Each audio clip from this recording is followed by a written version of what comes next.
नमो विष्णुपादाय कृष्णपृष्ठाय भूतले श्रीमते भक्तिवेदान्त स्वामिनिति नामिने।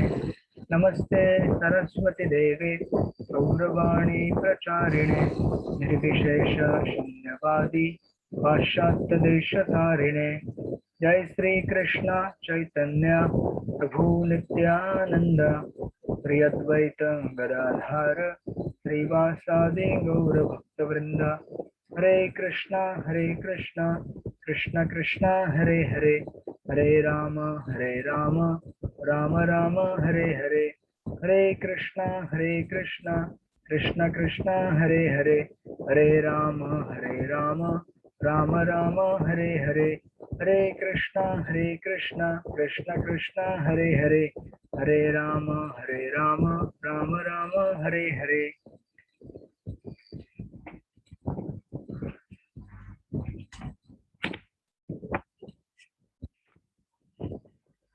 परम पूज्य राधानाथ स्वामी महाराज, एसी भक्ति वेदांत स्वामी प्रभुपाद, भक्ति सिद्धांत सरस्वती, गौर किशोर, भक्ति विनोद, बलदेव जगन्नाथ, विश्वनाथ, नरोत्तम, कृष्णदास, रघुनाथ जीव, रूप स्वरूप सनातन, श्री चैतन्य महाप्रभु, ईश्वरपुरी नित्यानंद अद्वैत, माधवेंद्रपुरी, लक्ष्मीपति, व्यासतीर्थ, ब्रह्मण्य तीर्थ, पुरुषोत्तम, जय धर्म, राजेंद्र, विद्यानिधि, दयानिधि, ज्ञान सिंधु, जय तीर्थ, अक्षोभ्य, माधव, नृहरि, पद्मनाभ, मध्व, व्यास, नारद, ब्रह्मा, श्री कृष्ण।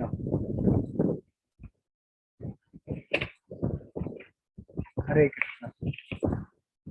आप सब लोग का स्वागत है भक्ति शास्त्री कोर्स में। हम लोग स्टडी कर रहे हैं श्री ईशोपनिषद और आज हम देखेंगे सेकंड लास्ट मंत्र, मंत्र नंबर 17।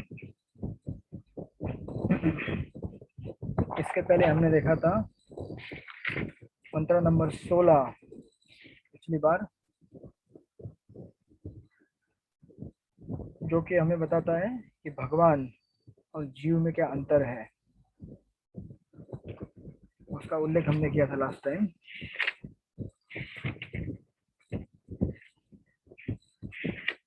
तो आज देखते हैं नंबर 17 वाला मंत्र। आप मेरे पीछे रिपीट कीजिए। वायुरनीलम अमृतम, वायुर्नीलम अमृतम,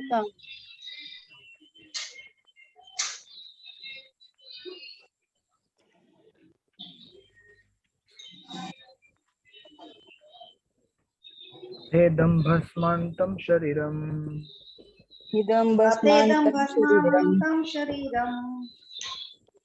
ओम कृतोस्मर कृतोस्मर, ओम कृतो स्मर कृतं स्मर, कृतोस्मर कृतोस्मर, कृतो स्मर कृतं स्मर। ओके। इसका अनुवाद विनोद प्रभु, इसका अनुवाद पढ़िए। नंबर 17।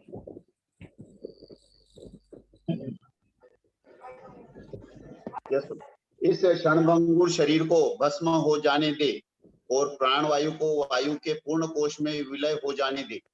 अब हे भगवान, मेरे समस्त यज्ञों का स्मरण करे, और चूंकि आप चरम भोक्ता हैं, अतएव मैंने आपके लिए जो कुछ किया है उसे स्मरण करे।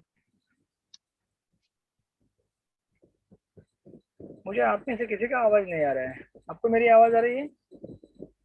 यस प्रभु जी। यस आ रही है। आ रही प्रभु जी। किसी का भी आवाज नहीं आ रहा मेरे को। मेरे ईयरफोन में कुछ प्रॉब्लम है क्या?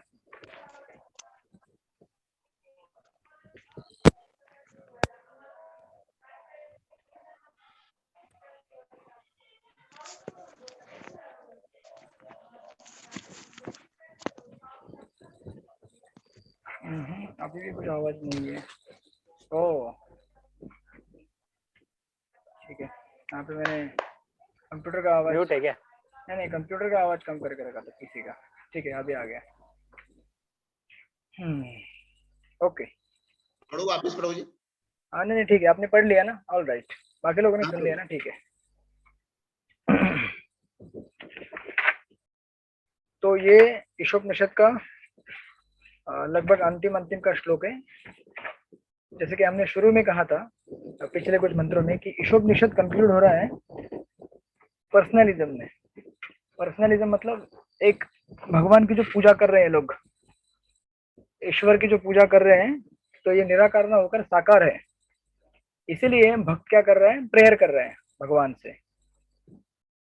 जिसको प्रेयर करेगा वो व्यक्ति रहेगा ना सुनने वाला, राइट।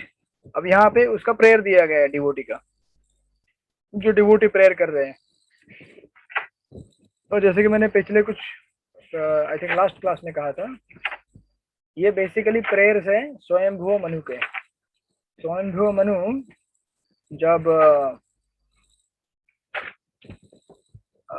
वानप्रस्थ ले लेते हैं और वानप्रस्थ लेने के बाद वन में जाके जब तपस्या कर रहे हैं और भगवान के ऊपर मेडिटेट कर रहे हैं, उस समय मेडिटेशन के टाइम में उनको मेडिटेशन में देखकर कुछ राक्षस उनको खाने के लिए आ जाते हैं।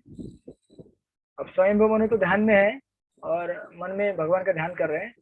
राक्षस को दिखता है एकदम हट्टा कट्टा आदमी क्षत्रिय, तो सोचते हैं कि आज का भोजन अच्छा मिल जाएगा। और स्वयंभू मनु आंख बंद करके बैठे हैं। जब उन राक्षसों को लगता है कि ये वैसे भी ध्यान में बैठा हुआ है तो ये देख नहीं पाएगा हमको, हम इसको खा जाते हैं। लेकिन स्वयंभू मनु को पूरा पता है कि क्या हो रहा है, ये राक्षस मेरे ऊपर अटैक करने के लिए आ रहे हैं। इसीलिए स्वयंभू मनु ये प्रार्थना करते हैं भगवान से मन ही मन।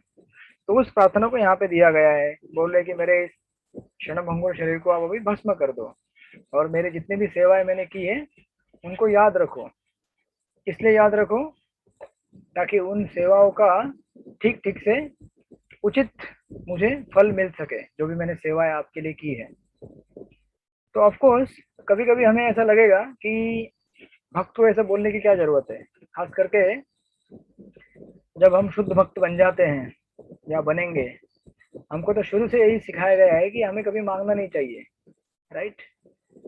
अहेतु की अप्रतिहता ये आत्मा सुप्रसिद्धति, तो ऐसा हमें भाव रखना चाहिए करके कहा गया, राइट। बट यहाँ पे आप देखेंगे कि भक्त क्या कर रहे हैं, मांग रहे हैं कुछ।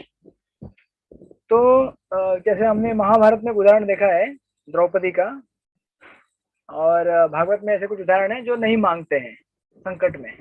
कुछ भक्त ऐसे हैं जो मांगते हैं। तो द्रौपदी महाभारत में क्या करती है, भगवान से मांगती है।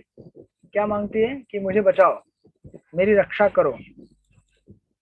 और दूसरी तरफ आप अगर जाएंगे सप्तम स्कंद में तो आपको मिलेंगे उदाहरण प्रहलाद महाराज के। प्रहलाद महाराज उन्होंने कभी भगवान से कभी किसी चीज के लिए मांगा नहीं।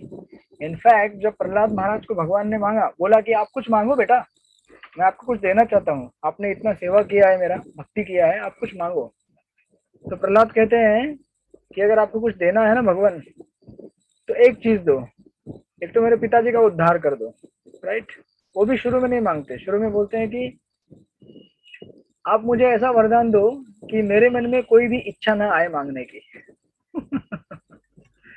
जनरली हम लोग किसी इच्छा से मांगते हैं ना कि मुझे ये दे दो, मुझे वो दे दो। तो प्रहलाद महाराज कहते हैं कि मुझे इच्छा ही मत दो कुछ मांगने की। ये जो जड़ है ना सारी चीजों का, जो मांगने की इच्छा, उसको खत्म कर दो। केवल एक ही इच्छा आने दो कि आपकी भक्ति करूं, मैं आपके गुणगान करते रहूं, राइट।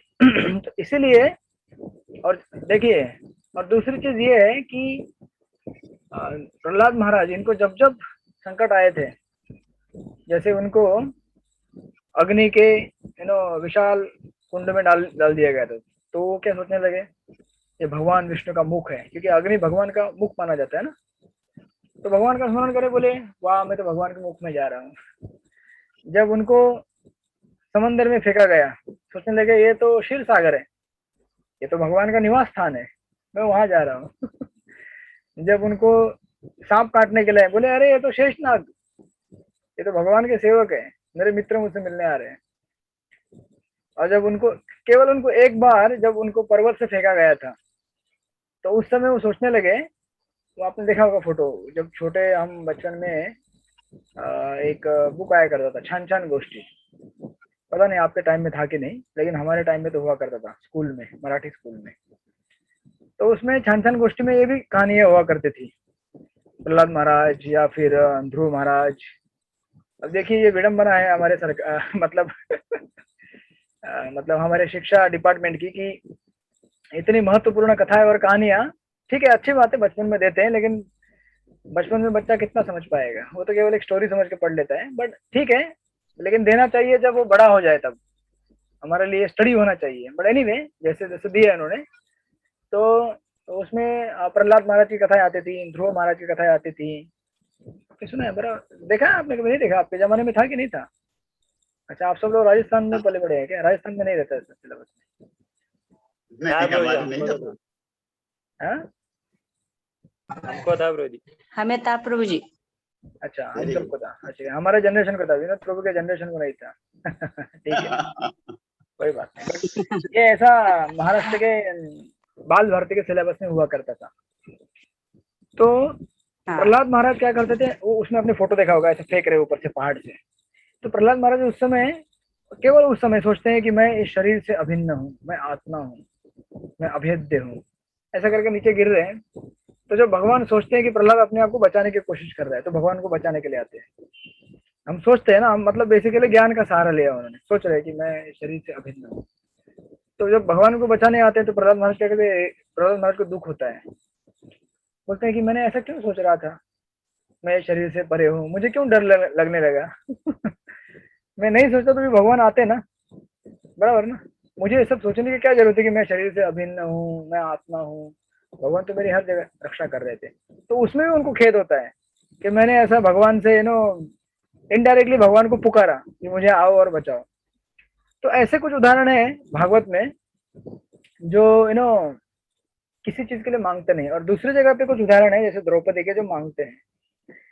तो इन दोनों कंपैरिजन में ये कभी नहीं देखना चाहिए कि एक भक्त बड़ा है और एक भक्त छोटा है।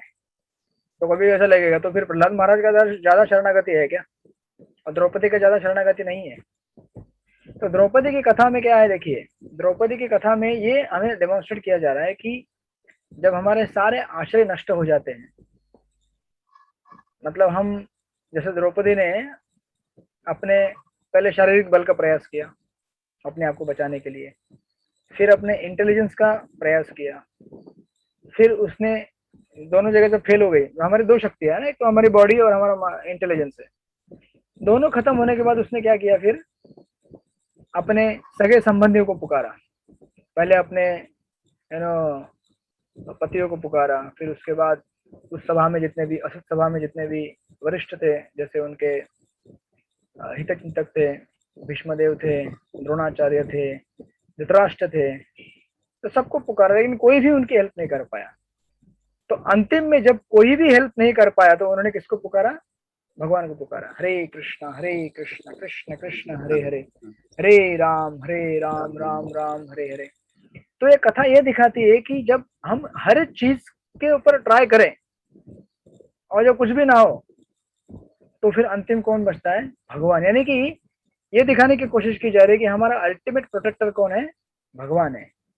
हमारा दूसरा कोई प्रोटेक्टर नहीं है इस जगत में। जितने भी हमारे प्रोटेक्टर है सो कॉल्ड, वो भी अपने आप को नहीं बचा सकते, तो फिर हमको बचाने की क्या क्या बात हो सकती है उसमें, राइट? और अगर आप ये देखेंगे बृहद भागवतामृत, तो बृहद भागवतामृत में सनातन गोस्वामी जो लिखा हुआ है, प्रोग्रेशन है भक्तों का। नारद मुनि, सॉरी नारद मुनि अलग अलग भक्तों की खोज कर रहे हैं कि सबसे अच्छा भक्त कौन है। तो हर भक्त क्या बोलता है, जैसे हनुमान जी के पास जाते तो हनुमान जी बोलते हैं कि अरे मैं कौन सा श्रेष्ठ भक्त हूँ, मेरे से ऊपर तो देखो प्रहलाद महाराज, उसके लिए तो भगवान बचाने के लिए ऐसे। और प्रहलाद महाराज को वैसे बोलते हैं नहीं नहीं मैं श्रेष्ठ नहीं हूँ, मेरे से ऊपर कोई है। अल्टीमेटली ऐसा करते करते करते करते तो गोपियों तक पहुंच जाते हैं वो लोग। तो ऐसे कभी लगेगा कि हमको तो फिर इससे अच्छा वो, इससे अच्छा वो, ऐसा मतलब वो वाला अच्छा भक्त है क्या और नीचे वाले भक्त अच्छे नहीं है क्या? तो ऐसा नहीं है। उसमें रस का सिद्धांत दिया गया है कि रस के हिसाब से, रस तत्व के हिसाब से गोपियां हायर लेवल पे हैं, लेकिन सारे के सारे क्या है? शुद्ध भक्त हैं। तो अभी ये प्रेयर पढ़ के हमें कभी नहीं सोचना चाहिए कि हमें ऐसा मांगना चाहिए क्या कि नहीं मांगना चाहिए, राइट? तो मांगने या न मांगने की बात नहीं है, ये भक्ति की बात है। और प्रभुपाद उस परपट में उसी चीज को एलाबोरेट करेंगे कि अगर हमने ठीक ठीक से अगर भक्ति किया होगा तो अंत में हमें भगवान का स्मरण होगा। और अगर हम है ना, कुछ भगवान का भक्ति ठीक से नहीं किया है ना, और लास्ट में हम भगवान का स्मरण भी करने जाएंगे तो भी भगवान का स्मरण नहीं होगा। जैसे कोई बोलेगा, जैसे लिखा है ना कि मरते समय अगर कोई हरे कृष्णा बोलेगा तो वो भगवत धाम चला जाएगा, राइट, या उसको अच्छी गति प्राप्त होगी, जो भी है जैसा भी है। तो कोई सोचेगा कि ठीक है तो एक बंदूक है नो लगा दिया जाए जिसको भी मारना है बोले बोल हरे कृष्णा, तो उससे बात नहीं बनेगी वो हरे कृष्णा बोलेगा तो, बिकॉज ये it's not a matter of utterance, it's a matter of remembrance.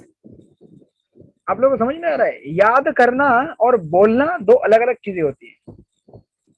याद करना, utterance and remembrance both are different things. बोलना मतलब केवल, जैसे प्रभुपाद एक उदाहरण देते हैं तोते का, जो तोते को अगर सिखाया जाए हरे कृष्णा तो भी बोलेगा हरे कृष्णा, वो बोलता है ऐसे तोता आपके घर में अगर तोता आप कभी पाले होंगे या पता नहीं आपके गांव में क्या रहेगा, तोते को जो सिखाया जाए वो सीखेगा। बॉलीवुड का गाना भी बोलेगा, महामंत्र भी बोलेगा, सब बोलता है वो। लेकिन प्रभुपाद बोलते हैं वो हरे कृष्णा बोल रहा है, लेकिन जब उसका गला पकड़ा जाए ना तो हरे कृष्णा नहीं बोलता है वो, टैं, टैं करता है वो बचाओ बचाओ, उससे में हरे कृष्णा नहीं निकलेगा उसके अंदर से। तो इसीलिए it's not a matter of utterance but it's a matter of remembrance. Remembrance मतलब याद करना। याद करना मतलब दिल में वो चीज रहती है तो हमको याद आती है, जो दिल में वो चीज नहीं होती तो याद कैसे आएगी? तो केवल पोपट का जैसा बोलने से नहीं होता है। इसलिए महामंत्र का जब भी हम करते हैं तो वो केवल ऐसा बोलने से नहीं होता है हरे कृष्णा, वो ठीक है अभी कुछ नहीं तो कुछ तो सही, नामाभासी सही, लेकिन अगर अच्छा रिजल्ट है तो हमें वो रिमेम्बर करना पड़ेगा। भगवान का जब हम नाम जप करते हैं, मैं कल ही महाराज से सुन रहा था, कल ही आज सुबह, तो महाराज बोल रहे थे कि हमें जपा में बोर क्यों लगता है, या कोई भी सेवा करते हैं बोर क्यों लगता है कभी कभी। इसीलिए क्योंकि उस समय हम भगवान को याद करने का कोशिश नहीं कर रहे होते हैं, वो केवल एक कृत्रिम तरह से आर्टिफिशियली हम नाम जप करने की कोशिश कर रहे होते हैं। तो जब भगवान का नाम जब लेते तो ये समझ के करना है कि भगवान ही है, मैं भगवान का साथ ले रहा हूँ, संग कर रहा हूँ। तो जैसे भगवान को हम अपनी चेतना से कनेक्ट करेंगे, क्योंकि हम तो बोला गया है ना, अथ श्री कृष्ण नामादि न भवित ग्राह्यम इंद्रिय ही सेवन मुखे जीवा दो स्वयं एवं स्फुरति अद। भगवान का नाम केवल हमारे मुख से बोलने से नहीं होता है, उससे हमें सिद्धि प्राप्त नहीं होगी, वो हम दिल से जब याद करेंगे तब। इसलिए देखिए यहाँ इस प्रेयर में जो भी बोला गया है कि हमें भगवान के भक्तों को पुकारना, भगवान को पुकारना चाहिए, इसमें कोई प्रॉब्लम नहीं है, हम पुकार सकते हैं। और ये भी चीज दिखा रहा है यहाँ पे, ये जो ज्ञानी है, मतलब ईशोपनिषद पूरा क्या है, जो शुरू के प्रेयर्स गए हैं वो सारे ज्ञानी के जैसे है ना। ज्ञानी प्रेयर कर रहा है कि आप निर्विकार है, निर्विशेष है, मतलब आपका भौतिक आकार नहीं, आध्यात्मिक आकार है, और ज्ञानी की भाषा है। तो ज्ञानी धीरे धीरे प्रोग्रेस कैसे कर रहा है, फ्रॉम ज्ञान टू भक्ति, उसका क्या बोलते हैं उसको, ट्रांसफर हो रहा है उसके चेतना का।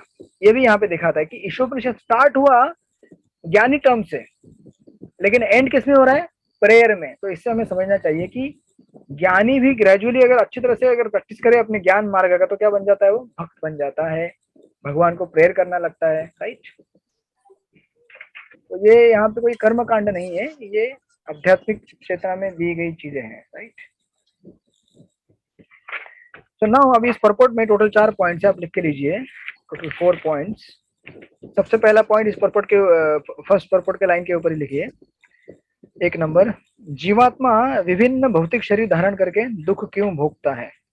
जीवात्मा विभिन्न भौतिक शरीर धारण करके दुख क्यों भोगता है? जीवात्मा विभिन्न भौतिक शरीर धारण करके दुख क्यों भोगता है?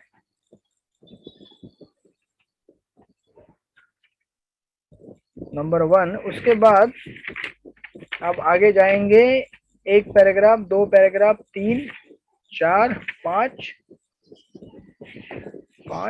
6, 7वां पैराग्राफ सीधा उसमें लिखा हुआ है, इस मंत्र में जीव अपने भौतिक शरीर तथा भौतिक वायु का त्याग कर। मिला आपको? यस प्रभु। इसके ऊपर लिखना है, भगवान भक्तों की सेवा को कभी नहीं भूलते। भगवान भक्तों की सेवा को कभी नहीं भूलते।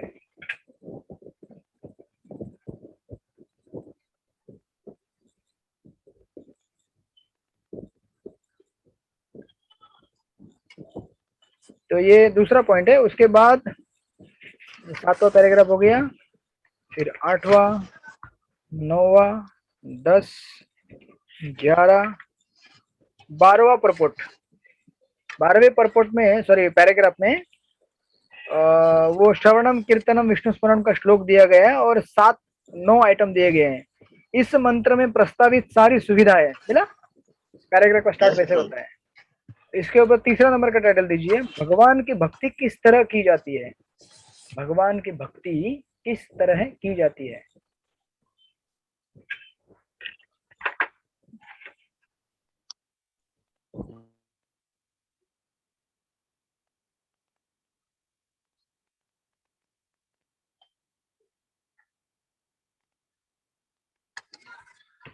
उसके बाद, हरे कृष्णा। हाँ माता जी, आपकी आवाज हाँ आ रही है प्रभु जी, अभी आ रही है। 12वें पैराग्राफ के बाद 13, हाँ ओके, उसके नेक्स्ट वाला पैराग्राफ नंबर 14, चौथा पॉइंट रहेगा, life is preparation, death is exam. मतलब जीवन, क्या बोलते हैं इसको हिंदी में, आप क्या बोलते हैं इसको हिंदी में, कैसे लिखेंगे? Life is preparation, death is examination.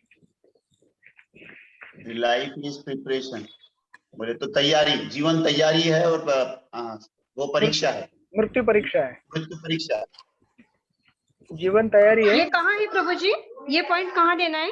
ये अभी जो तीसरा पॉइंट लिखा ना आपने, हाँ हाँ, उसके बाद का नेक्स्ट पैराग्राफ, वास्तव में इस मंत्र की तथा एक तरह से, वो वाला पैराग्राफ, वास्तव में इस मंत्र की तथा एक तरह से वैदिक स्त्रोतों के समस्त मंत्रों की। ये चौथा पॉइंट है, जीवन तैयारी है, मृत्यु परीक्षा है।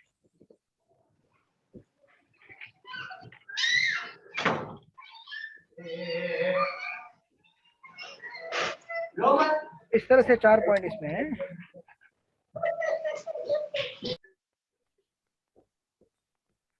Okay, now let's go to the first point.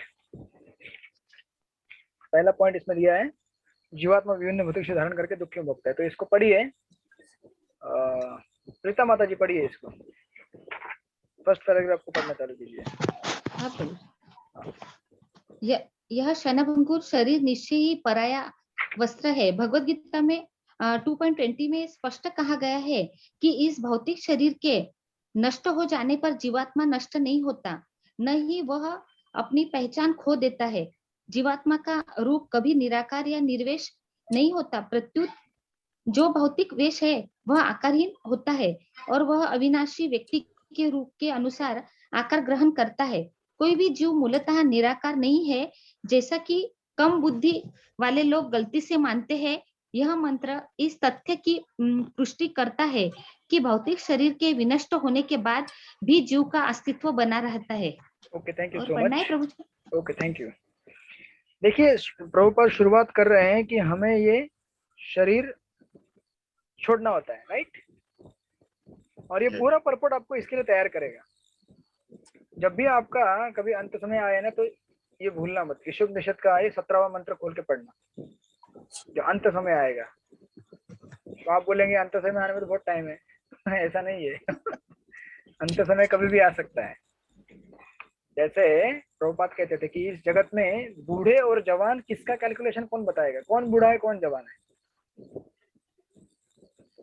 ऐसे तो एज से लगेगा कि अभी शुभम प्रभु बहुत यंग है और हीरामन पाटिल प्रभु लगेंगे बहुत बूढ़े हैं, लेकिन मैं बोलूंगा कि हीरामन प्रभु अभी बहुत जवान है और शुभम प्रभु बहुत बूढ़े हैं, या फिर मैं बहुत बूढ़ा हूँ, या हम में से जो भी यहाँ पे उनसे कम उम्र में वो सब बूढ़े हो चुके हैं। क्योंकि बूढ़ा किसे कहा जाता है? जो मृत्यु के करीब है, राइट? ऐसा है ना डेफिनेशन, ऐसा है ना। हम बोलते हैं अरे बुढ़ा वो मरने को आ गया, बुढ़ा हो गया। तो हम सब मरने को आए, तो हम सब बुढ़े, तो हमें परपट पढ़ते रहना चाहिए। बट स्पेशली जब आपको ऐसा लगेगा कि अभी समय खत्म हो रहा है मेरे जीवन का, तो ये परपट खोलने का और पढ़ने का, ये हमें प्रिपेयर करेगा। तो प्रॉपर एकदम बिगिनिंग में कह रहे हैं कि हमें ये शरीर छोड़ना होता है, राइट? और इस शरीर को छोड़ने के बाद ऐसा नहीं कि शरीर खत्म हो जाता है, मतलब हम खत्म हो जाते हैं। हमारा तो आध्यात्मिक शरीर है, वो हमारा आध्यात्मिक शरीर हमें वापस मिलेगा। वापस मिलेगा मतलब ऑलरेडी है, वो खाली अनकवर हो जाएगा वो। और देखिए, नेचर का कोर्स प्रभुपाद बता रहे हैं यहाँ पे। अगर आप दूसरे पैराग्राफ में जाएंगे तो प्रभुपाद बता रहे हैं कि इस प्रकृति में जीवों को विभिन्न शरीर मिलते हैं। ये प्रकृति का क्या है, अद्भुत कार्य कुशलता है। जिसकी जो इच्छा हो उसके हिसाब से बराबर शरीर बना के मिलता है, कस्टम मेड। जैसे किसी को अगर समझो अभी इंसान है तो इंसान तो कभी गू नहीं खाएगा ना। प्रभुपाद एक लेक्चर में कहते हैं, वेरी ग्राफिक डिस्कशन, कहते हैं कि यू नो आपका खाद्य पदार्थ हलवा लूची पूरी है, बराबर। आप हलवा खाते हैं, पूरी खाते हैं, चावल खाते हैं, जो भी खाते हैं। और सुअर का खाद्य पदार्थ गू है, प्रभुपाद बोलते हैं गू। प्रभुपाद ये नहीं कहते कि विष्टा है। प्रभुपाद का हिंदी इतना सटीक है और इतना पेनिट्रेटिंग है। प्रभुपाद बोलते हैं कि आप लुची पूरी खाते हो, आप में से किसी ने प्रसाद लिया होगा, अभी तो नहीं लिया होगा। और सुअर गू खाता है, तो गू उसका खाद्य द्रव्य है और आपका लुची पूरी है। तो प्रभुपाद बोलते हैं कि तो अगर आपका लुची पूरी है, हलवा है, तो वो कल गू बनने वाला है, बराबर।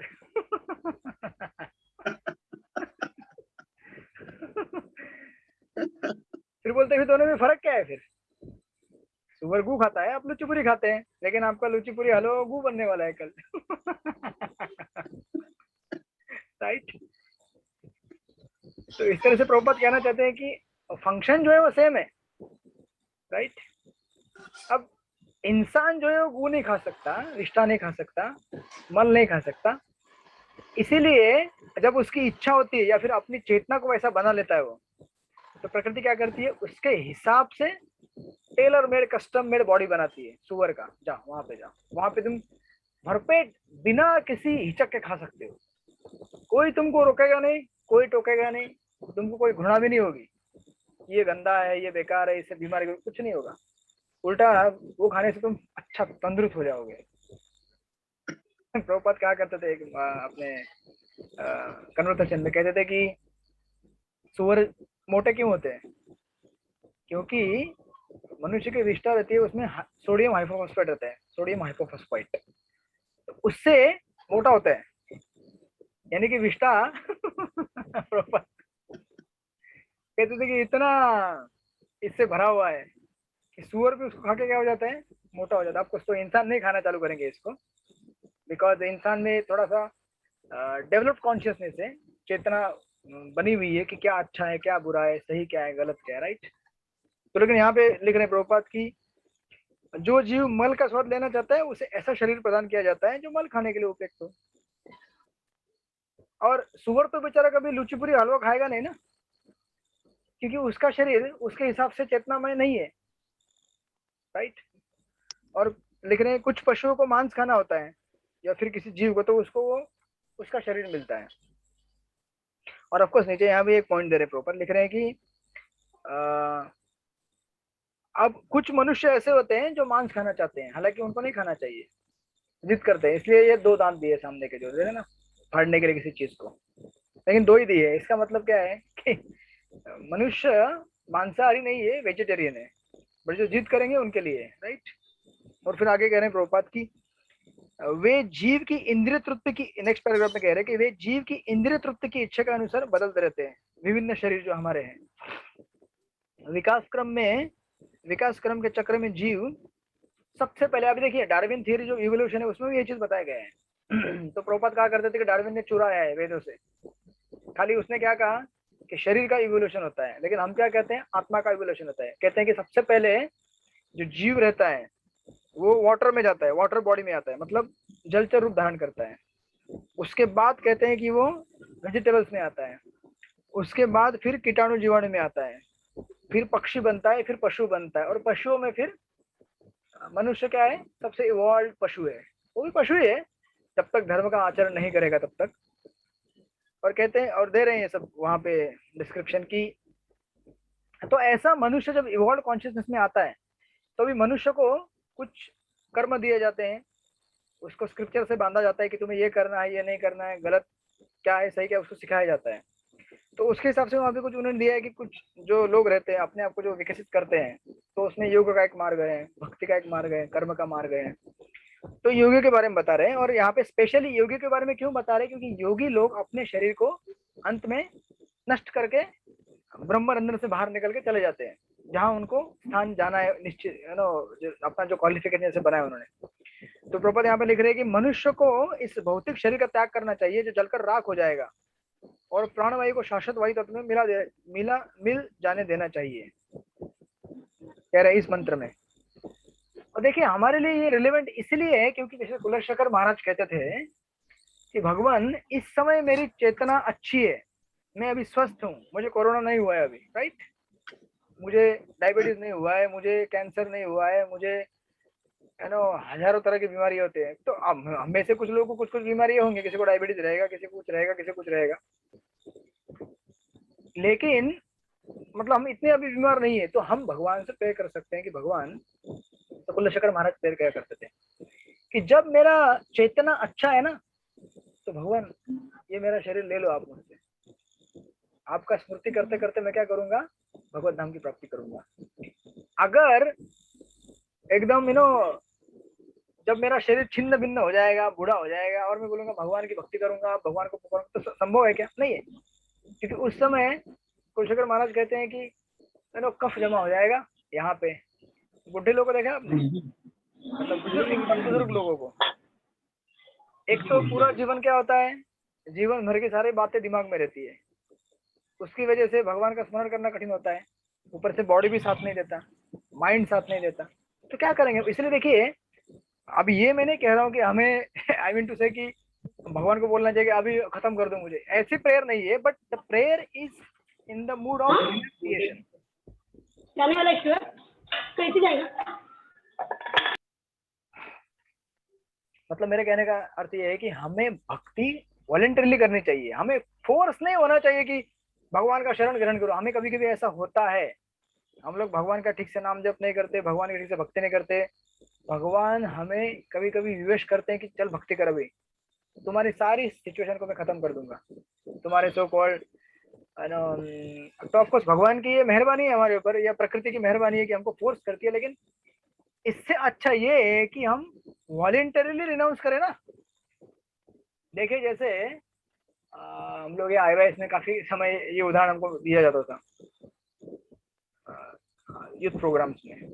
समझो अगर आपको गुलाब का फूल किसी को देना है तो कैसे देंगे आप, कैसा फूल देंगे आप? डंडी के साथ, डंडी के साथ देंगे, फ्रेश वाला, डांडी के साथ। हाँ ठीक है, डांडे के साथ फ्रेश वाला।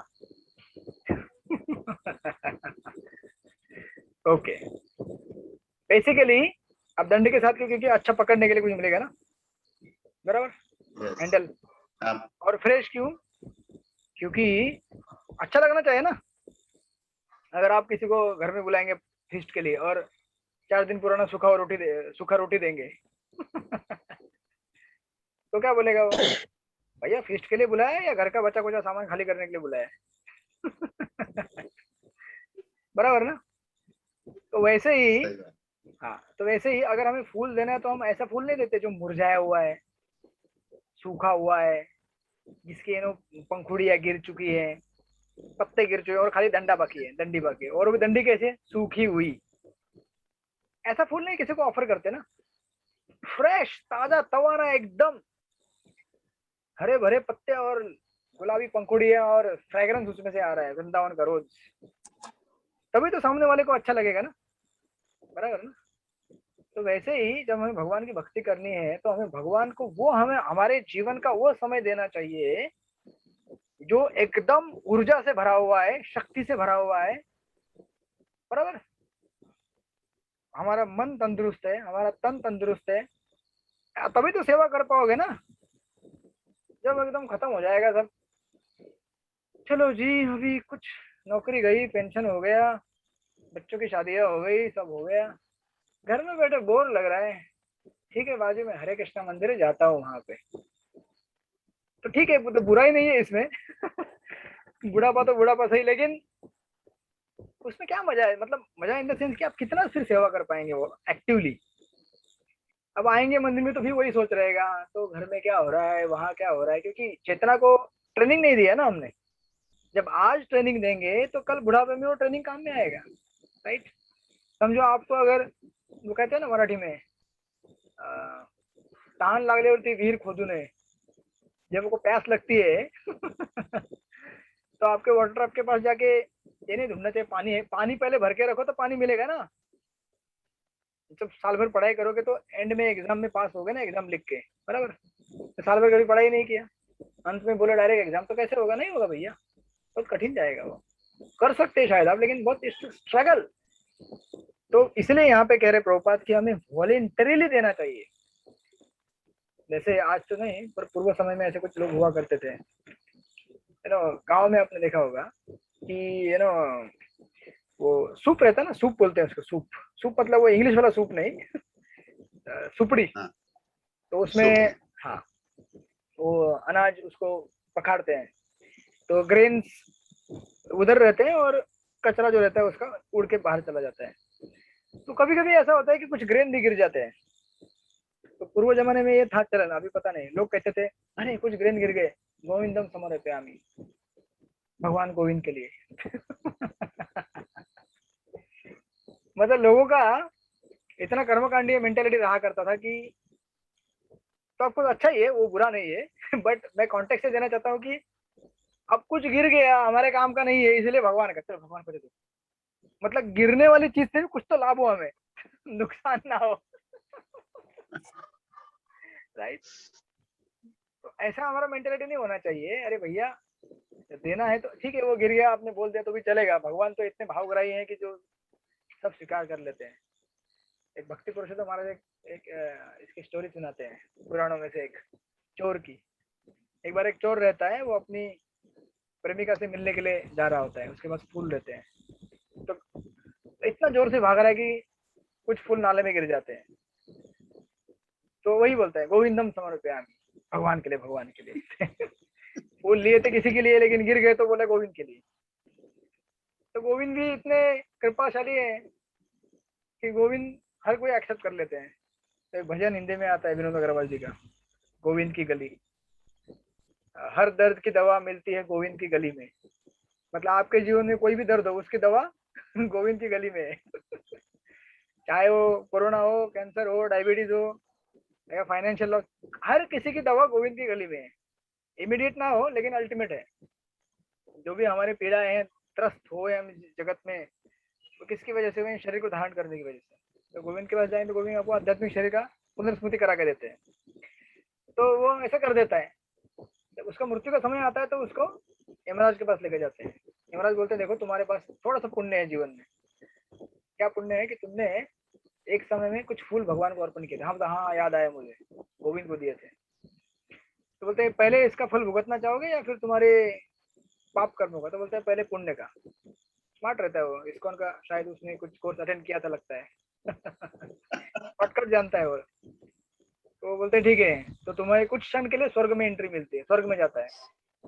स्वर्ग का द्वार जब खुलता है तो सोचता है वो वहां पे जाके कि अरे थोड़ा सा फूल मैंने वो भी नाली में गिरा हुआ भगवान को दिया, तो इतना मुझे स्वर्ग में आने के लिए मिल गया एंट्री।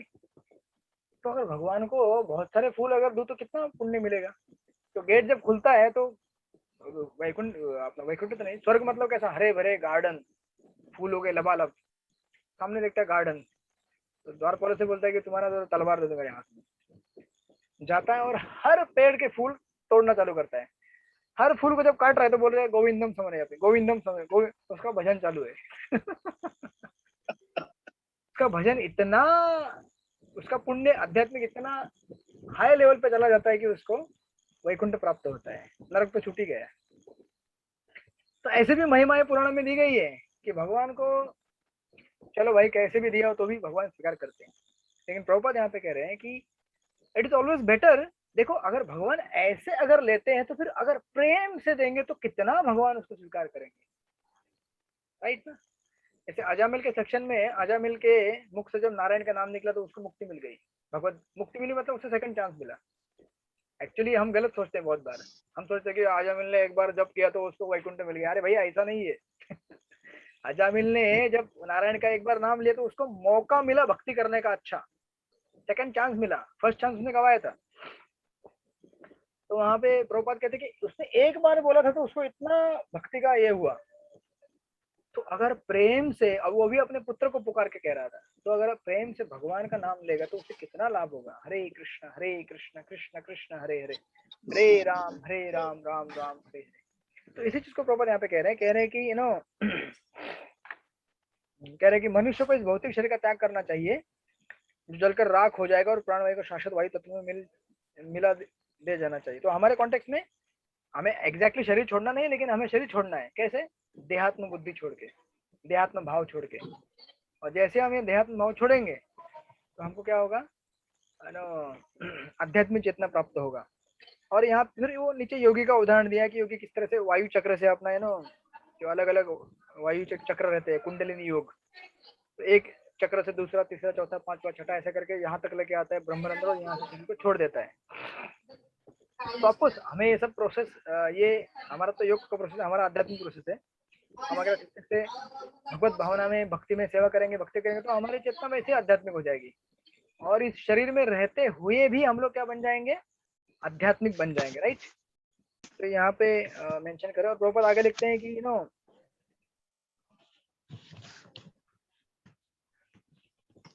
प्रॉपर आगे लिख रहे हैं कि एक चींटी से लेकर या कीड़े से लेकर नेक्स्ट पैराग्राफ में कि देहधारी ब्रह्मा तथा देवता के शरीर के रूप है। इन सभी जीव के शरीर विभिन्न आकारों में जड़ पदार्थ से बने हुए हैं। बुद्धिमान मनुष्य इन शरीरों को विविधता में नहीं अपितु अपने आध्यात्मिक स्वरूप में एकत्व देखता है। तो फिर स्पिरिचुअल पर्सनालिटी जो है, जो एलिवेटेड कॉन्शियसनेस जिसका चेतना हुआ है, उसको सब जगह पे क्या देखना चाहिए? आत्मा देखना चाहिए। वहां पे लिखा हुआ है। और लिख रहे हैं कि मनुष्य शरीर सर्वाधिक विकसित है और पूर्ण चेतना से युक्त है। भगवद गीता 7.19 का कोटेशन दिया है। अनेक जन्मों तक ज्ञान का अनुशीलन करने के बाद सर्वाधिक श्रेष्ठ मनुष्य भगवान की शरण ग्रहण करता है। बहुनाम जन्मनाम अन्ते ज्ञानवान मान प्रपद्यन्ते वासुदेवं सर्वमिति स महात्मा सुदुर्लभ। और कह रहे हैं कि अगर देखिए ब्रह्म स्तर भी प्राप्त कर लेगा ना व्यक्ति, लेकिन अगर भगवान की शरण ग्रहण नहीं करेगा तो उसका नीचे गिरना गारंटीड है। जैसे कि पिछले कुछ क्लासेस में आपको बताते जा रहा हूँ, प्रॉपर लिख रहे हैं उस पैराग्राफ के एंड में कि उसे सचमुच गिरना ही पड़ेगा, भले ही वह ब्रह्म ज्योति से एकाकार क्यों न हो चुका हो, क्योंकि ये पूर्ण क्या है? ये पूर्ण सिद्धि नहीं है। इसमें पतन होने का हमेशा क्या रहता है? चांस रहता है। और आगे के पैराग्राफ में लिख रहे हैं कि जिन्हें जैसे कि हमने पिछले मंत्रों में जाना है, भगवान के दिव्य शरीर से उद्भूत होने वाली ब्रह्म ज्योति आध्यात्मिक स्फूर्तियों में से परिपूर्ण है, जिन्हें अस्तित्व के सब पहलू का पूर्ण साक्षात्कार हो चुका है। कभी कभी ये जीव इंद्रिय भोग करना चाहते हैं, अतएव उन्हें भौतिक जगत में स्थानांतरित कर दिया जाता है, जिससे वे अपनी इंद्रियों के आदेशानुसार मिथ्या स्वामी बन सके। स्वामी बनने की इच्छा जीवों का भौतिक रोग है। बेसिकली हमारे लिए मतलब हम लोग कंट्रोल बनना चाहते हैं। छोटा से छोटा आदमी भी कंट्रोल बनना चाहता है, राइट। घर का बच्चे से बच्चा भी और बड़े से बड़ा भी, जो भी, हर कोई सोचता है कि मैं इंडिपेंडेंट हूँ, मैं कंट्रोलर हूँ, मेरी इच्छा से सब कुछ होगा। और इस क्रिया की वजह से, इस विचार की वजह से हमें क्या करना पड़ता है? हर जगह देहांतरण करना पड़ता है। और आगे लिख रहे प्रभुपाद की ब्रह्म ज्योति से एकाकार होना परिपक्व ज्ञान का प्रतीक नहीं है। केवल भगवान के प्रति पूर्ण आत्मसमर्पण करने तथा आध्यात्मिक सेवा भाव विकसित करने पर ही कोई सर्वोच्च पूर्णता के स्तर को प्राप्त कर सकता है। जैसे मैंने पहले भी कहा है कि जब तक हम पहाड़ के चोटी तक नहीं पहुंच जाते, तब तक हम बीच में ही खड़े हुए हैं। तो हम बीच में लटके नहीं रह सकते, या तो हमें उधर जाना पड़ता है या इधर जाना पड़ता है। बीच में लटकेंगे तो क्या होगा? समस्या होगी, राइट। तो ये इस तरह से पहला पॉइंट है जिसमें प्रभुपाद कह रहे हैं कि जीव इस तरह से अलग अलग शरीर धारण करके इस जगत में दुख भोगता रहता है, और इससे मुक्ति का एक ही मार्ग है, भगवान की भक्ति।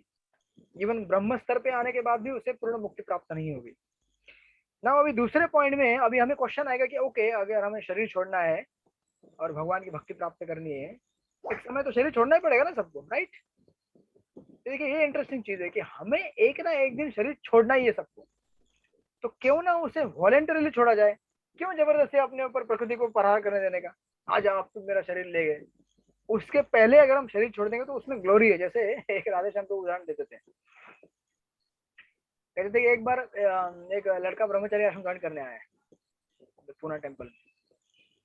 तो प्रभु जी ने कहा कि ठीक है, तो आप कब ज्वाइन करना चाहते हो? तो उसने कहा प्रभु जी मुझे 1 महीने का टाइम दीजिए, 1 महीने का। प्रभु जी ने कहा 1 महीने का टाइम क्यों चाहिए तुमको? तो बोलता है कि देखो क्या है ना प्रभु जी, मैंने एक लड़की को प्रपोज किया है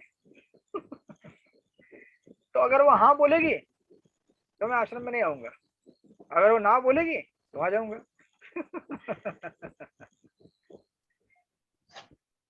हमारा भी ऐसे ही गेम चल रहा है।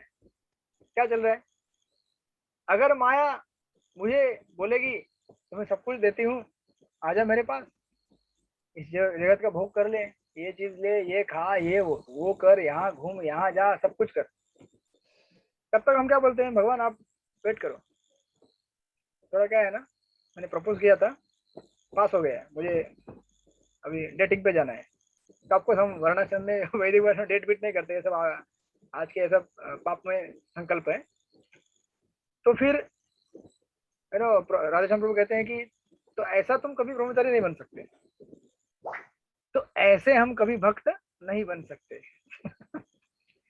मतलब मौका परस्त नहीं होना चाहिए हमें कि अरे तो अभी जीवन में कुछ बचा ही नहीं है, कंटा, या फिर है ना फ्रस्ट्रेट हो गया मैं लाइफ में, भौतिक जगत में, अभी भक्ति करूंगा, तो भैया इधर भी फ्रस्ट्रेट हो जाओगे।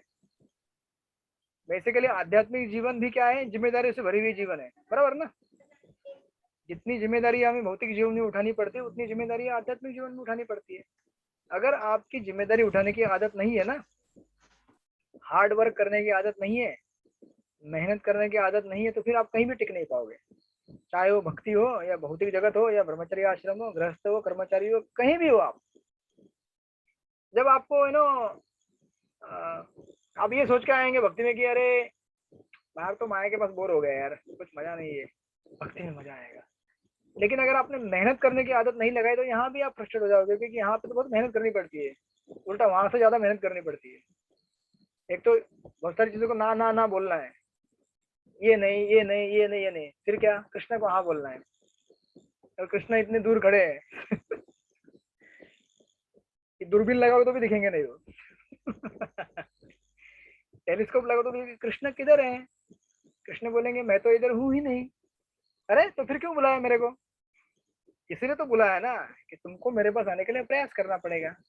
हरे कृष्णा कृष्णा कृष्णा हरे हरे, हरे राम राम राम हरे हरे। मेरा प्रेम से नाम जप करना पड़ेगा, भक्तों का अपराध नहीं करना होगा, 4 नियम पालन करने पड़ेंगे, ना अपराध रहित जब करना पड़ेगा, इतने सारे रूल फॉलो करेंगे तब। तो इसलिए you know it is better कि हम लोग वॉलंटरली खुद से करें, तो आज हमको आदत लग जाएगी। तो हमको एक ना दिन छोड़ना ही है, तो फिर आज ही तैयारी कर लो ना, राइट। तो उसी की तैयारी अब प्रभुपाद यहाँ पे कराएंगे हमको, सेकंड पैराग्राफ। और प्रभुपाद एक बहुत सुंदर चीजें कहते हैं, प्रभुपाद कहते हैं कि भगवान अपने भक्तों को किस तरह से हेल्प करते हैं। देखिए कभी कभी हमको ऐसा जीवन में बहुत बार दिखता है कि भगवान हमें कुछ हेल्प नहीं कर रहे हैं, या फिर हम बहुत कष्ट में हैं। प्रभुपाद लिख रहे हैं यहाँ पे कि इस मंत्र में जीव अपने भौतिक शरीर तथा भौतिक वायु का त्याग कर ईश्वर के आध्यात्मिक साम्राज्य में प्रवेश करने के लिए प्रार्थना करता है। भक्त भगवान से प्रार्थना करता है कि वे उसके उन कार्यकलापों तथा यज्ञों को स्मरण करे जिन्हें उसने अपने भौतिक शरीर के भस्म होने के पूर्व संपन्न किया था।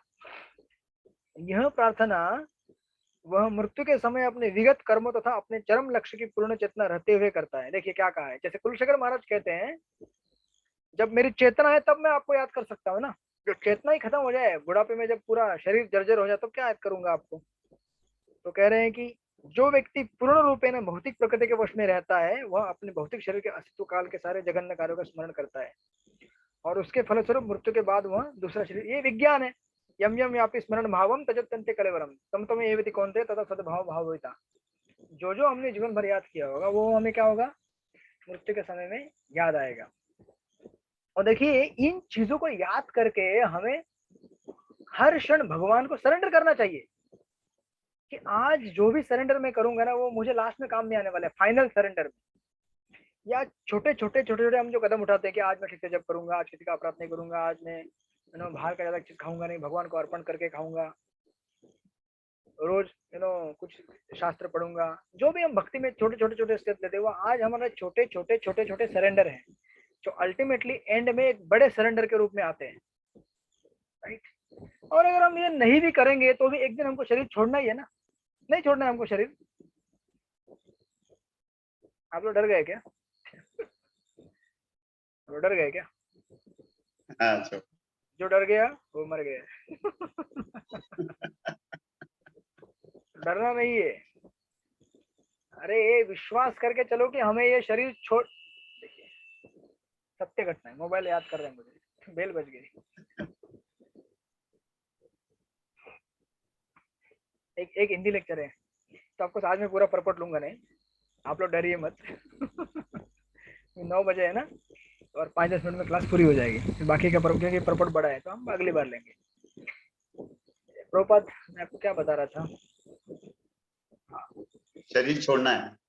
हाँ लेकिन कुछ पॉइंट याद आ रहा था मुझे। हिंदी लेक्चर बोले। हाँ प्रभुपाद एक लेक्चर में कहते हैं हिंदी के, प्रभुपाद के हिंदी लेक्चर इसलिए क्योंकि हिंदी में सुनने मजा आता है। क्योंकि अपना लैंग्वेज है ना वो, तो अंग्रेजी की लैंग्वेज तो ठीक है चले कोई बात नहीं, तो हिंदी में एक अपना फ्लेवर रहता है। तो प्रभुपाद कहते हैं कि जो अभक्त रहता है ना वो सोचता है कि मैं कभी मरूंगा ही नहीं, बराबर ना। हम में से बहुत सारे लोगों को अभी भी ये कन्विक्शन नहीं है कि मैं ये शरीर छोड़ने वाला हूँ। अगर आपको ये कन्विक्शन होता ना तो आज के आज आप लोग वृंदावन चले गए होते और केवल भगवान की भक्ति में रत हो गए होते। मैं भी, हर कोई, हम में से कोई। तो ऐसे एक्सटर्नली आपने देख रहे होंगे कि मैं तो चेंज किया हूँ कुछ कपड़े, लेकिन ऐसा कुछ नहीं है। तो मैं भी अभी भी आ सकता हूँ, बहुत सारी यहीं पे रहता हूँ, शहर में रहना है नो, गांव के टेम्पल में नहीं जाना है, बस वो सब आसक्ति है अपनी कि हमें मतलब अभी भी लग रहा है कि मजा करूंगा, यहाँ रहूंगा, ये करूंगा। वैसे हमारे सब में धारणा रहती है। तो प्रभुपाद कहते हैं कि अब भक्त सोचता है कि मैं कभी मरूंगा ही नहीं, और भक्त सोचता है कि अभी मरना है तुरंत। तो ऐसा सोच लीजिए, अभी मरना है तुरंत, अभी मौत आने वाली है।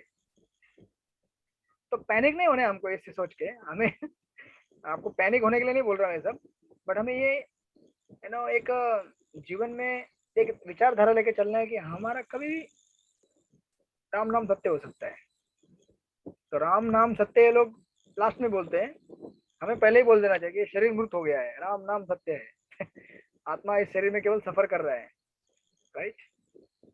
अदरवाइज लास्ट में जब जोर से झटका लगेगा तो उस समय क्या याद करेंगे हम लोग। जैसे चैतन्य प्रभु कहते हैं कि ये जो जीवन रहता है ना, इट्स लाइक ए जैसे आपने कभी देखा है कोई मूवी जिसमें कुछ ऐसा बहुत बड़ा भयंकर डिजास्टर होता है, कोई भूकंप आता है, सुनामी आता है, देखा कोई मूवी ऐसा पूर्व काल में, या अभी कभी कभी देखा है? ऐसे बहुत सारी मूवीज है जिसमें कुछ ऐसा भयानक विनाश होता है और उसमें से लोग बचने की कोशिश करते हैं, भागते हैं यहाँ वहाँ, लास्ट तक वही उस मूवी में चलता रहता है। वैसे आपने देखा होगा टाइटैनिक, वो जमाने में, आज तो नहीं देखा होगा। तो उसमें भी वही है ना, पूरा आधा पिक्चर तो वही है, पूरा वो क्रैश होता है और लोग हमें बचाओ, ये करो, पूरा स्ट्रगल, बेसिकली लाइफ का स्ट्रगल दिखा रहे हैं वहां पे। चेतन प्रभु कहते हैं कि ये लाइफ भी क्या है, एक डिजास्टर मूवी है। डिजास्टर मूवी क्या है, एक के बाद एक डिजास्टर हमारे लाइफ में आते रहते हैं। बस होता क्या है ना कि ये इतना स्लो मोशन से चल रहा है कि हमें ये परसीव नहीं होता है, बराबर ना। अभी आप में से कितने सारे लोगों को कोरोना होके जा चुका होगा, हुआ है ना? नहीं हुआ? नहीं हुआ? किसको कोरोना हुआ? ब्रोजी हुआ। हाँ, हुआ। बच्चों से लेकर बूढ़ों तक सबको हुआ है। तो अभी लेकिन क्या हुआ, जब आपको कोरोना हुआ था उस समय और अभी अगला जो बीमारी आने वाला है उस समय बहुत बड़ा गैप है। तो हमें क्या लगता है, आई एम सेफ। अरे भैया लेकिन ये क्या है, केवल एक डिजास्टर से लेकर दूसरे डिजास्टर का सफर है खाली हमारा। सिर्फ ये एकदम धीरे धीरे धीरे हो रहा है, इसलिए समझ में नहीं आता। हम में से बहुत सारे लोगों के दांत टूट रहे हैं। अभी उस दिन में कल ही में जा गया था डेंटिस्ट के पास, एक दांत था उसका कैप खराब हो, तो कैप निकाल के फेंक दिया उन्होंने, तो बोले नया कैप लगाऊंगा। तो मुझे याद आया, हाँ यार मेरा एक दांत खराब हो गया है। इतने दिन तक उस पर कैप लगाया था, तो फिर मैं चबा रहा था, खा रहा था चीजें, तो मुझे कभी रिकॉग्नाइज होता ही नहीं। लेकिन जो खराबी आती है, हाँ यार खराब हुआ है, जीवन अपना खत्म होता जा रहा है, दांत गया एक यहाँ से, अभी दूसरा दांत जाएगा, बाल पकेंगे, शरीर खत्म हो जाएगा धीरे धीरे। तो लेकिन ये इतना स्लो हो रहा है कि हमें समझ में नहीं आता। लेकिन इतना याद रखिए कि ये जो डिजास्टर मूवी है ना, ये 100% कैजुअलिटी है, मतलब सर्वाइवल रेट इसमें 0 है। सर्वाइवल रेट जो है ना 0 है। जो भी बुढ़ा होगा या जो भी बीमारी का शिकार हो जाएगा 100% मरना ही है, राइट। इसलिए जैसे यहाँ पे रूपद इस पॉइंट में कह रहे हैं कि हमें इस डिजास्टर को याद करना चाहिए। तो इसका मतलब ये नहीं कि इसको याद करेंगे तो हम इसे रोक सकते हैं। हमें जो भी बीमारी या तकलीफ आने वाली इसको हम रोक नहीं सकते, बराबर ना। लेकिन हम इससे बाहर निकल सकते हैं। मतलब क्या है, मतलब क्या है? We can't stop disaster but we can withdraw ourself from the disaster. हम बीमारी, बुढ़ापा, रोग ये सब रोक नहीं सकते, तो आना ही है शरीर को, लेकिन हम उसमें से बाहर निकल सकते हैं। मतलब अगर हम अपनी चेतना को अच्छा विकसित करेंगे तो हम इस शारीरिक बुद्धि से बाहर निकल सकते हैं, और फिर जो शरीर को होने वाला है वो तो होने वाला है, और उसके परे रह सकते हैं हम लोग, राइट। इस तरह से अगर हम अपने आप को प्रिपेयर करेंगे तो हमारे पास मौका है। तो इसलिए यहाँ पे ये प्रभुपाद कह रहे हैं कि जब हम जीवन भर जो चीज करते हैं वो हमें मृत्यु के समय में याद आती है। और प्रभुपाद यहाँ पे लिखते हैं नेक्स्ट पैराग्राफ में कि अविकसित बुद्धि वाले सीधे साधे पशुओं के विपरीत मरणासन्न मनुष्य अपने जीवन के कार्यकलापों को रात्रि के स्वप्न की तरह स्मरण कर सकता है। फलतः उसका मन भौतिक इच्छाओं में अधिभारित रहता है, अतएव वह आध्यात्मिक शरीर प्राप्त करके आध्यात्मिक जगत में प्रवेश नहीं कर सकता।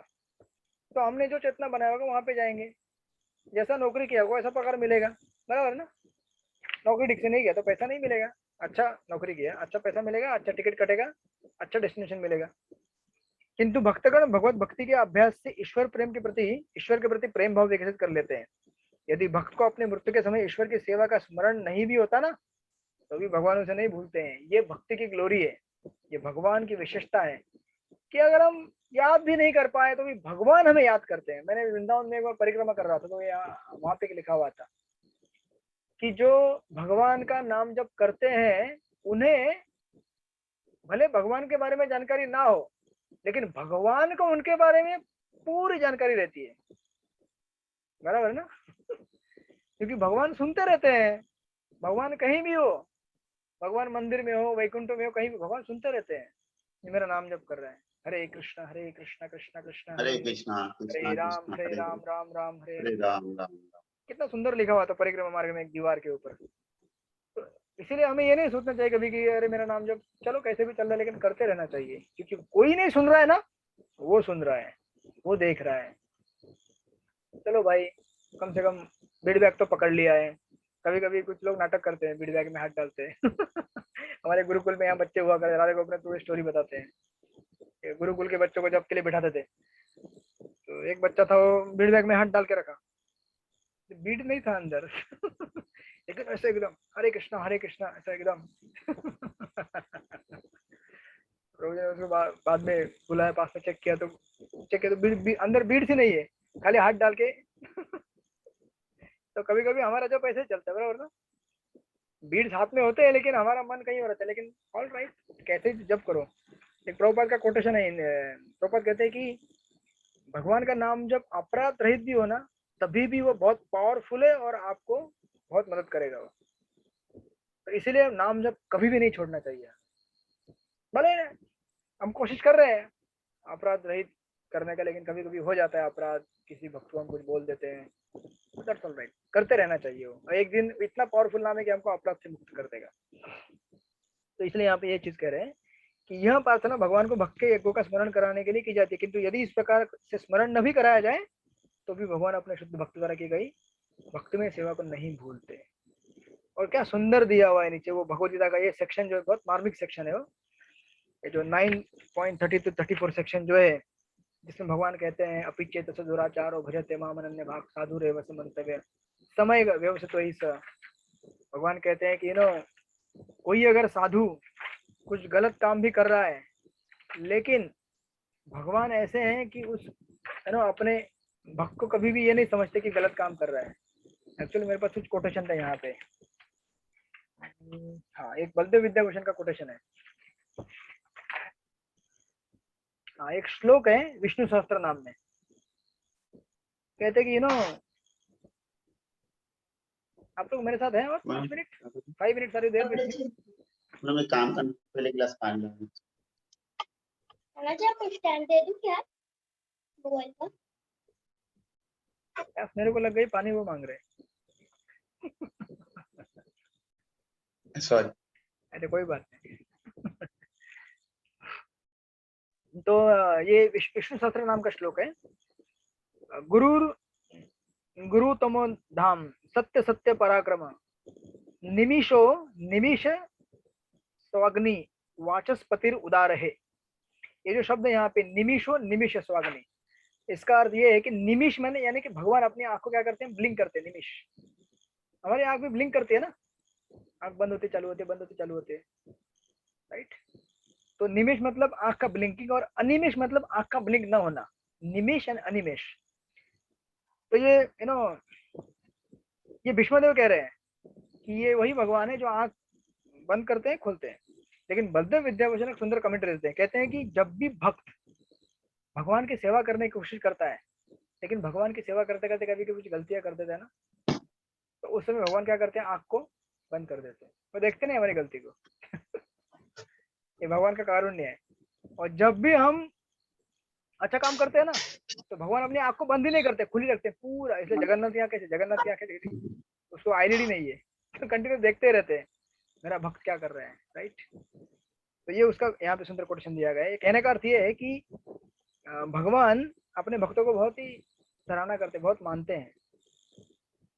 इसलिए गीता में खुद अर्जुन से डिक्लेयर कराते हैं, न मैं भक्त प्रणश्यति कौनते प्रत्यजानी। अर्जुन तू डिक्लेयर कर। मैं कभी कभी क्या करता हूँ, मेरे प्रॉमिस खुद के तोड़ देता हूँ, तो मेरा कुछ भरोसा नहीं भैया, कल को मैंने कुछ बोल दिया, मैं तोड़ दिया तो फिर, इसलिए तू प्रॉमिस कर, क्योंकि तेरा प्रॉमिस मेरे भक्त का प्रॉमिस है, मेरे भक्त का प्रॉमिस मैं कभी तोड़वा नहीं तोड़ सकता।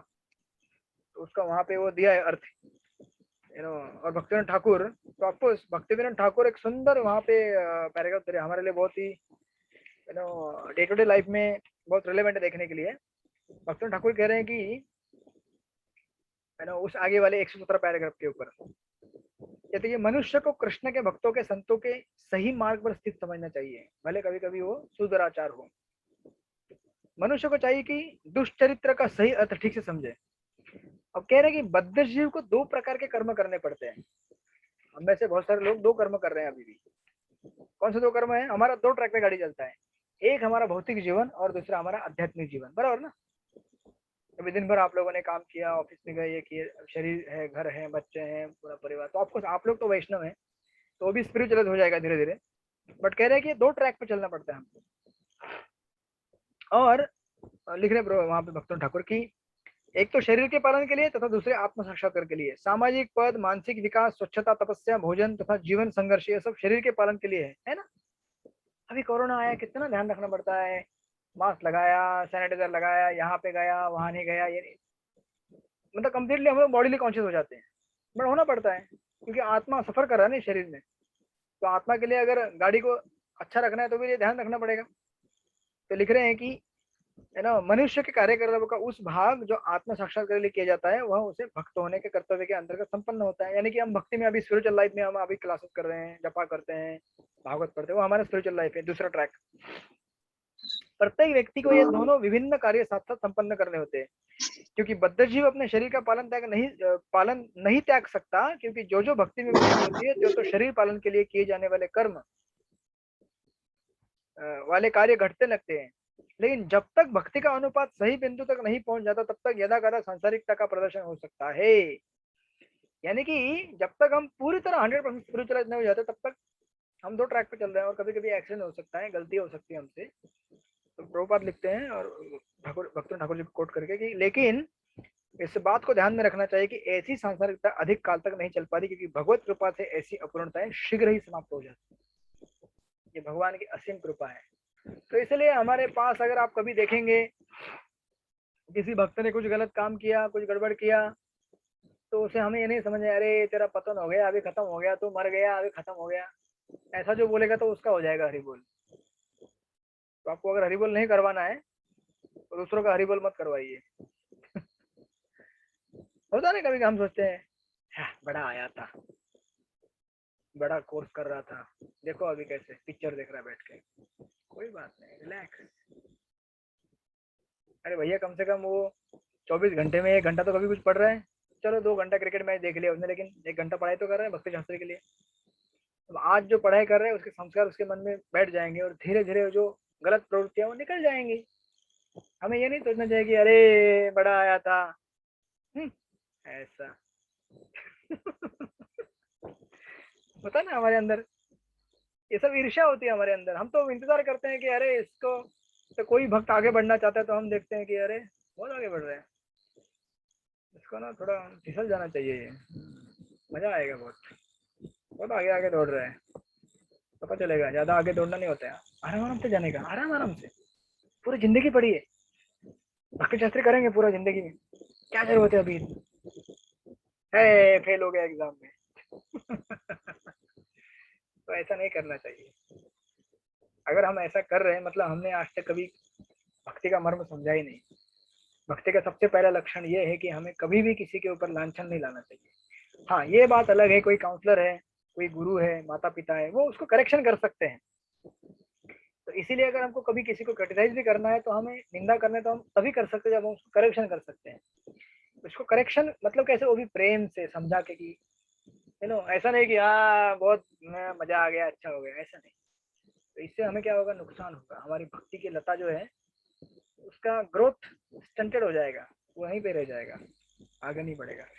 और प्रभुपाद लिख रहे कि ऐसी सुविधाएं निर्विशेषवादियों को नहीं मिलती है, क्योंकि वे ब्रह्म ज्योति के पक्ष पर अनुरक्त रहते हैं, राइट। तो जो ब्रह्मवादी है वो तो भक्त नहीं है ना, तो फिर भगवान को क्या हेल्प करेंगे, क्योंकि भगवान को भी पुकारता ही नहीं है। और भक्त भगवान को पल पल पुकारता है, हरे कृष्णा कृष्ण कृष्ण हरे हरे, हरे राम राम राम हरे हरे। तो भगवान उसको क्या करते हैं, याद आते हैं। तो इसलिए बहुत इंपॉर्टेंट है कि भगवान अपने भक्तों की सेवा को कभी नहीं भुलाते हैं। तो खैर हम लोग यहीं पे रुक जाते हैं आज, फिर हम लोग मिलेंगे, बाकी के 2 पॉइंट्स कवर करेंगे अगले क्लास में। बट इम्पोर्टेंट है यहाँ पे ये पर्पट कि हमें स्ट्रगल करना पड़ेगा, संघर्ष करना पड़ेगा भक्ति करने के लिए, और जिम्मेदारी लेनी पड़ेगी। नहीं लेंगे तो फिर नुकसान है। जिम्मेदारी ये है कि हम अपनी भक्ति को ठीक ठीक से करें।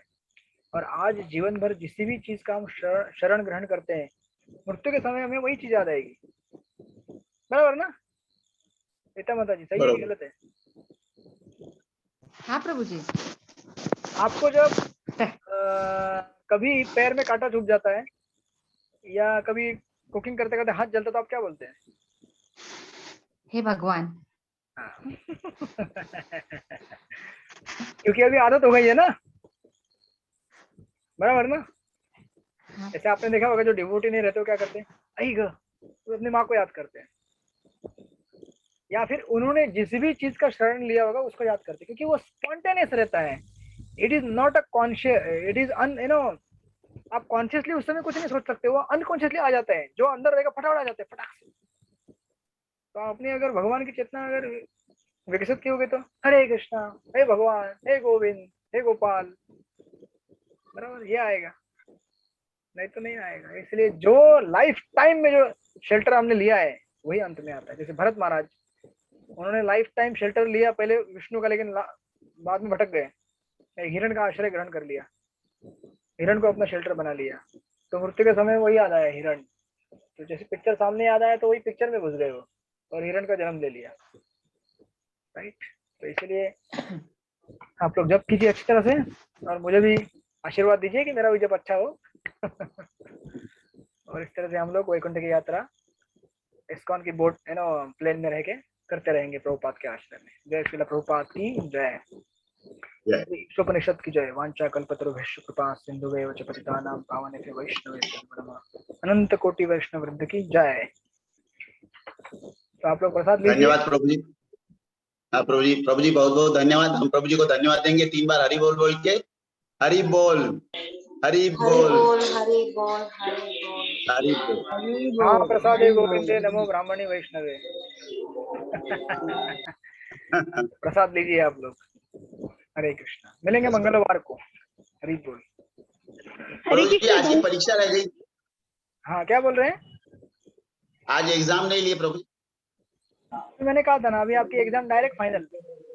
अच्छा, ऐसा है क्या? तो आप लोग तैयारी करते रहिए, जो भी आपको टाइम मिल रहा है उसमें तैयारी कीजिए। मोनिका माता जी बोलिए। हाँ बोलिए बोलिए। प्रभु जी ये पूछना था मुझे कि आने वाले 2 वीक में प्रभु जी मैं अटेंड नहीं कर पाऊंगी लेक्चर। चलेगा, कोई बात नहीं, रिकॉर्डिंग सुन लीजिएगा। हाँ, वो YouTube में आप अपलोड कर देना प्रभु जी। पिछली बार थोड़े बहुत मिल नहीं रहे थे, मिल गया ना, लेकिन अपलोड करके मैं तो हर लेक्चर अपलोड करके रख देता हूँ। अच्छा, पता नहीं कभी कभी सर्चिंग नहीं हो पाता प्रभु जी। नहीं, वो चैनल में जाइए ना, वो चैनल में जाके फिर उसमें वो प्लेलिस्ट में रहता है पूरा, वो उसमें मिल जाएगा आपको। उसमें 3-4 प्लेलिस्ट है। एक मराठी का ग्रुप है, हिंदी का है, तो आपको मधुबन दिखेगा वहाँ पे। प्रभु जी आपने जो अपलोड किया ना लास्ट टाइम, उसमें 16-17 लिखा आपने और 15-16 था अपना। ठीक है, करेक्शन कर देता हूँ। हाँ हाँ हाँ प्रभु जी।